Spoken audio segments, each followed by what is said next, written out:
যদি শেখ মুজিবের বাড়ি ভেঙে দেওয়া যায়, প্রথম আলো পত্রিকার অফিসকে কেন মাটির সাথে গুড়িয়ে দেওয়া যাবে না? এটা ইসলামের শত্রু, মুসলমানের শত্রু। সবচেয়ে জঘন্য হচ্ছে প্রথম আলো নামের প্রথম অন্ধকার পত্রিকা। বাংলাদেশে যত অরাজকতা হয়েছে, ইসলাম বিরোধী কাজ হয়েছে, মুসলমানদের উপর নির্যাতন হয়েছে, আলেম ওলামার ফাঁসি হয়েছে, বিভিন্ন রাজনৈতিক দলের নেতা কর্মীর মৃত্যু হয়েছে, জেল খাটছে, শাপলা চত্বরের যে ট্র্যাজেডি ঘটছে, এ সব কিছুর পিছনে ছিল আমেরিকার হাত।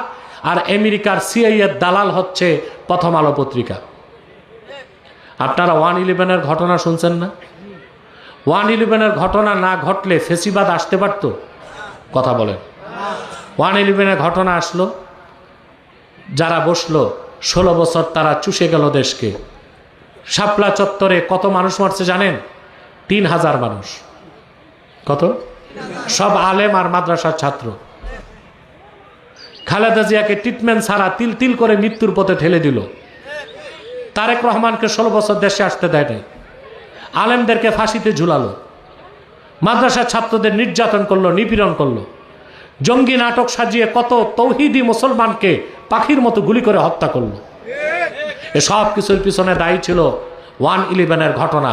ওইটা ঘটাইছিল আমেরিকা, সাব কন্ট্রাক্ট নিছিল ভারত। আর তখন সিআইএর পক্ষে আর রয়ের পক্ষে দালালি করত প্রথম আলো পত্রিকা।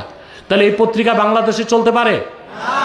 যদি বাংলাদেশের সবচেয়ে পুরনো দল হিসেবে আওয়ামী লীগ নিষিদ্ধ হতে পারে, যদি শেখ মুজিবের বাড়ি ভেঙে দেওয়া যায়, প্রথম আলো পত্রিকার অফিসকে কেন মাটির সাথে গুড়িয়ে দেওয়া যাবে না?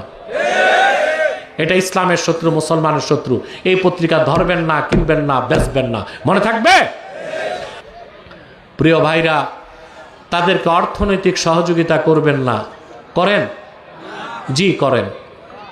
প্রাণ কোম্পানির যত জিনিস তাদের, সেজান কোম্পানির জুস তাদের, আর এফএল এর পণ্যগুলো তাদের, প্রথম আলো নামের প্রথম অন্ধকার পত্রিকা তাদের, তারপরে ডেলি স্টার, ভিশন, এগুলো তাদের। নৈতিক দায়িত্ব হিসেবে এগুলো ধরবেন না, কিনবেন না, বেচবেন না, মনে থাকবে?